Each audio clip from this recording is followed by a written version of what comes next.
The life of a person who can't say no often looks harmless from the outside. It usually starts as a simple request, a small favor, or a message asking, "Can you help me with this?" On the inside, though, it creates a tight feeling in the chest, a quiet spark of fear, so light it almost feels normal. I once saw someone I cared about live like this. A friend who always agreed, even when her voice was shaking. I remember standing with her outside a cafe while her phone buzzed again. It was just another request, one she didn't have the time or strength for. She stared at the screen, and I saw the struggle pass over her face. Then she whispered something people like her rarely say out loud. She said, "I don't want to, but I will." That sentence stayed with me because it was not just about her. It spoke for many people living the same quiet battle. This script is not really about being kind or helpful. It is about the deeper psychology behind why some people feel unable to say no, even when their entire body is asking for rest. It is about the pull between protecting your inner peace and the fear of upsetting someone. Many people think this behavior is harmless or simply part of a personality. But when you look closer, you see it is shaped by years of conditioning, emotional habits, silent pressures, and a deep need to be accepted. For them, saying no does not feel like an option. It feels like a threat to stability. It feels like the only way to keep life calm and predictable. What is even more interesting is that this pattern often begins long before adulthood. It starts in childhood, in small moments when approval felt like safety and disapproval felt like coldness or rejection. When a person learned that agreeing was the best way to avoid conflict, tension, or misunderstanding. When they were taught that their worth came from being helpful, flexible, or easy to deal with. And as they grow older, that lesson does not disappear. It just becomes quieter. It appears in the way they reply to messages right away, even when exhausted. It appears in constant apologies for things that are not their fault. It appears in how they push down their own needs because they fear being viewed as difficult, selfish, or ungrateful. The psychology of someone who cannot say no is built from years of quiet experiences like these. Experiences that slowly taught them that their comfort mattered less than the expectations of others. If you've ever felt this pressure, then you recognize the feeling. It isn't loud or dramatic. It feels like a silent duty. You start to feel responsible for the emotional atmosphere around you. You see yourself as the one who must keep things peaceful. You begin to believe that saying yes is the only way to maintain harmony, even if it costs your own well-being. Strangely, the people who deal with this most often appear calm, organized, and dependable on the outside. They seem reliable and steady. Inside, however, they carry a burden no one notices. A burden formed by years of thinking they must earn their place by always agreeing. There is a very human reason behind this. Those who struggle to say no are usually deeply empathetic. They feel the emotions of others strongly. They notice disappointment, slight changes in tone, and even unspoken sadness. Their mind imagines reactions before they happen. They picture all the ways someone might respond to their refusal. And even if the truth is that nothing serious would happen, their past experiences whisper that something might go wrong. This is not weakness. It is emotional programming. It is the result of a mind that constantly looks for connection and peace. But when the ability to feel others becomes stronger than the ability to listen to oneself, a person slowly starts to lose themselves without even realizing it.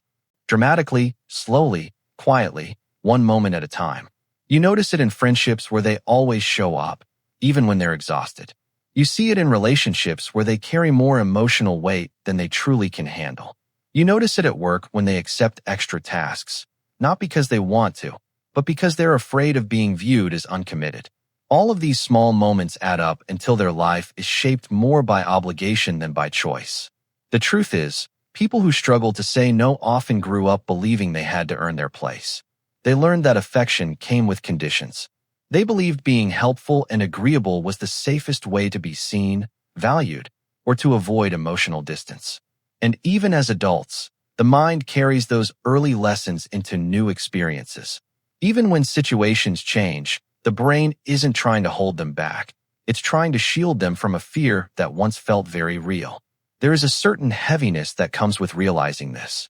A weight in understanding that your inability to say no isn't just a simple habit.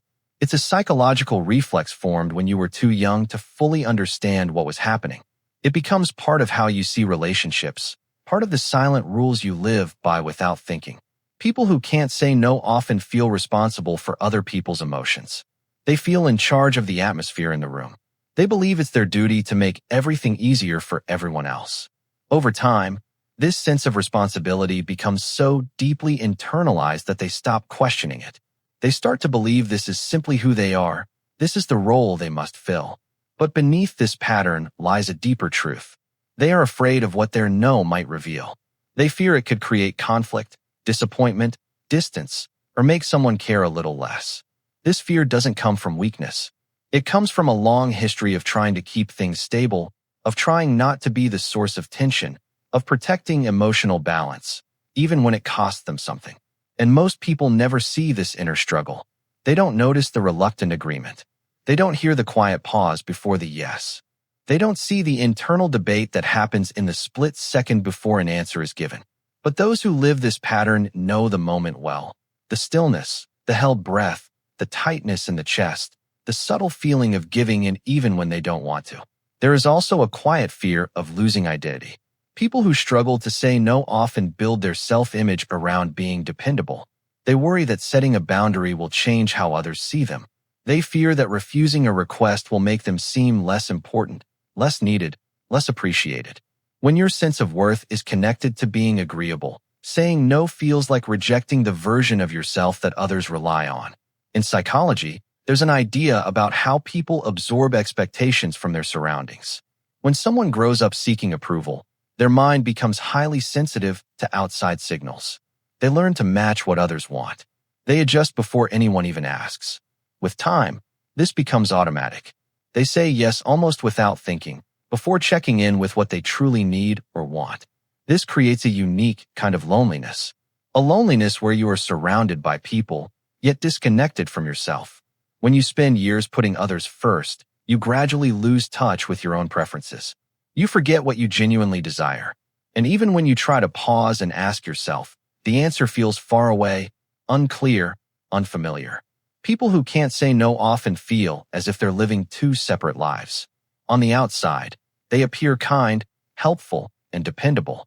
On the inside, they feel quietly worn down. They almost never express how much they're holding. They rarely admit how tired they really are. They don't want to trouble anyone with their feelings. They don't want to become a burden, so they carry their exhaustion in silence, convincing themselves that this is just part of their nature. I've met many people who say yes while their heart whispers no. They believe agreement keeps the peace, but deep down they sense it slowly weakens them. They tell themselves they'll stop next time, after this one request, after this one favor, after this one situation.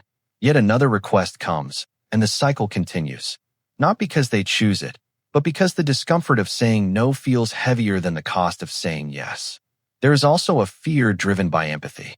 People who can't say no imagine the emotional reaction of their refusal so clearly that it overwhelms them. They picture disappointment, confusion, even rejection. Even if none of that would truly happen, the imagined outcome feels real enough to influence their decision. So they say yes in order to avoid the emotional chaos their mind predicts. But this isn't only about pleasing others. It's also about escaping the internal storm that comes with saying no. It's about avoiding guilt, even when that guilt isn't necessary. It's about avoiding the feeling of letting someone down, even when the request was unfair. The brain isn't being dramatic. It's trying to protect the person from emotional discomfort. This message isn't about blame. It's about understanding a very human pattern that many people live with quietly. Because behind every yes that doesn't feel right, there is a story of someone who learned to trade themselves for stability. Someone who learned to be agreeable before learning to be authentic. Someone who believed that being easy to love meant being easy to manage. And if you've ever lived this way, you know the most difficult part isn't the request itself.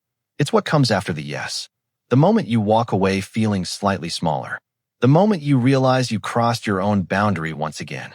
The moment you sense that your willingness to please others is slowly turning into a habit of neglecting yourself. But here's something important. People who can't say no are not weak. They are deeply sensitive and aware. They are often among the most emotionally intelligent people in the room. They are thoughtful, perceptive, and highly tuned into others. They notice tension before anyone mentions it. They see the expressions people try to hide. They are the ones who bring peace, who offer understanding, who create balance. The issue isn't their ability to care. The real problem is the imbalance between caring for others and caring for themselves. If you've ever found it hard to say no, it isn't because you lack opinions or desires. It's because you've spent many years placing them last. It isn't because you don't understand boundaries. It's because your experiences taught you that expressing your needs felt unsafe, awkward, or like a burden. When this inner struggle lasts long enough, it starts to feel like part of who you are. Yet deep inside, you sense that something is not sustainable. You notice the quiet exhaustion that grows with every unspoken want. You feel the gentle pain of putting yourself second over and over again. You feel the slow buildup of emotional fatigue that comes from giving more than you can afford to give. There comes a moment in life when a person begins to feel the subtle consequences of always saying yes. It doesn't come suddenly. It isn't dramatic. It arrives slowly, like land eroding along a shoreline, one small piece at a time. One day, you realize you're tired in a way that sleep can't fix. Not physical tiredness, but a deep emotional weariness. The kind that comes from being pulled in too many directions, from overextending yourself in countless small ways. Strangely, this feeling rarely comes from one major moment. Instead, it grows from hundreds of times you ignored your limits. Hundreds of occasions where you lowered your needs to make others more comfortable. This kind of exhaustion is quiet, yet powerful. It changes how you feel within yourself. It makes you question why you feel distant from your own identity. It makes simple tasks feel heavier than they should. It creates a feeling of separation, even when you're surrounded by people. And it all traces back to the simple pattern of being unable to say no. Many people believe that always saying yes keeps relationships smooth.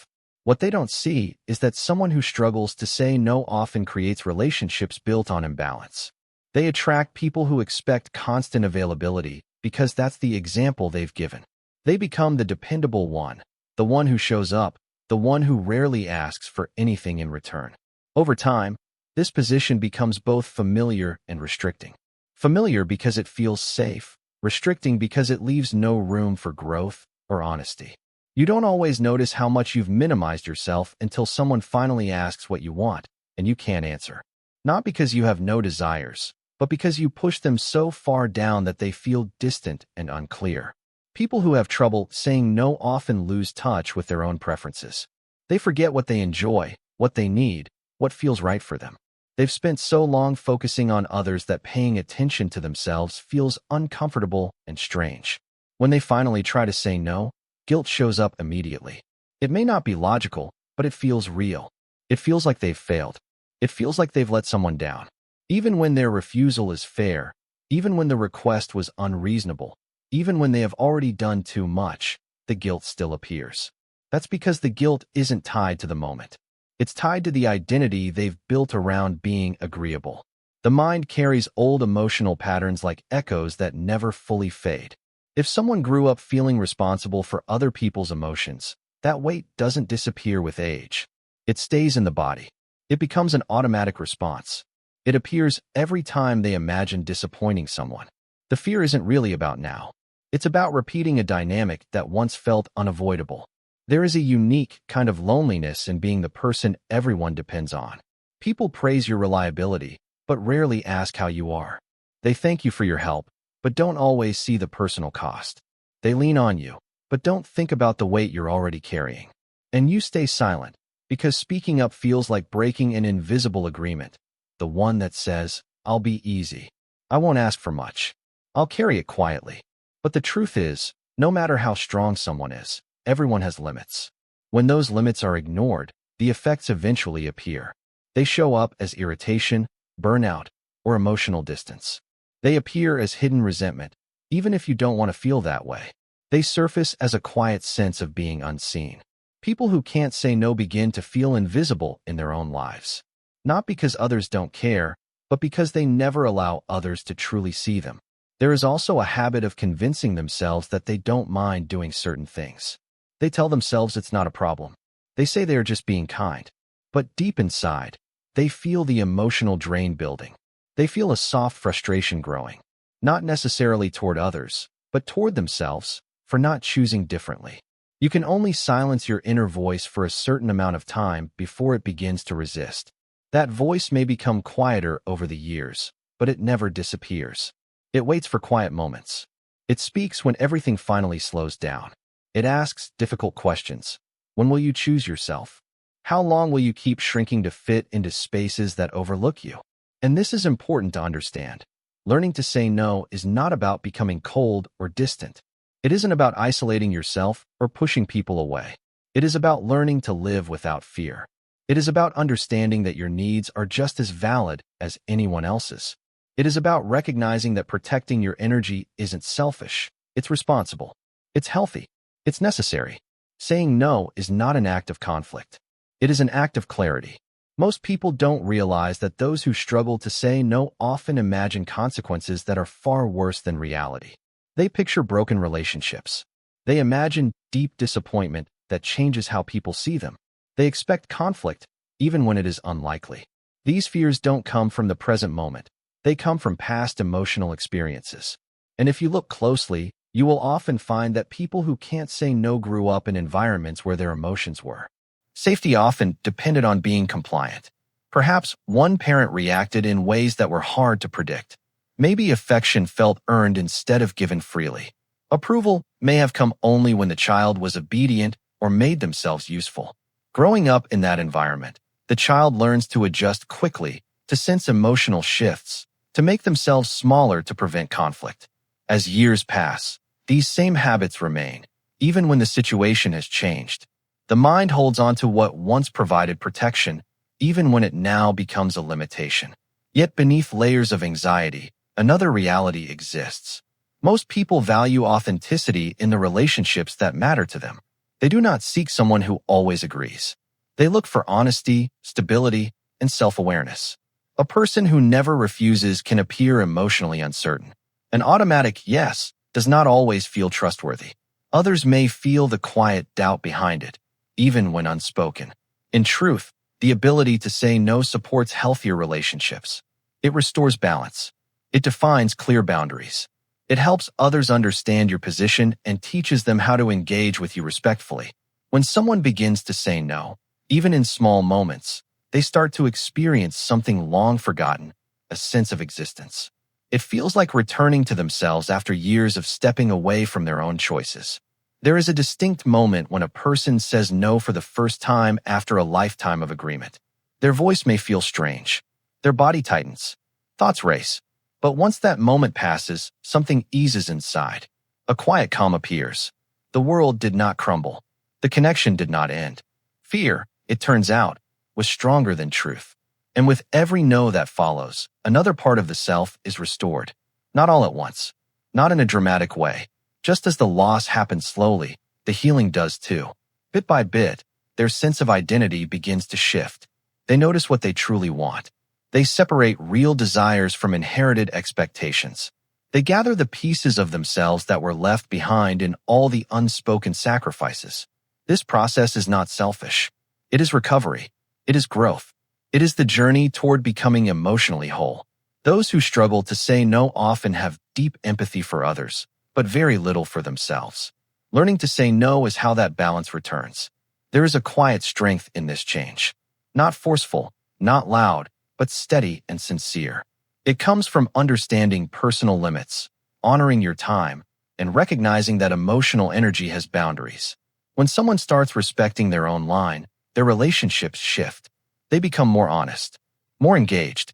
The resentment fades because they no longer abandon themselves to keep others comfortable. It also changes how people view them.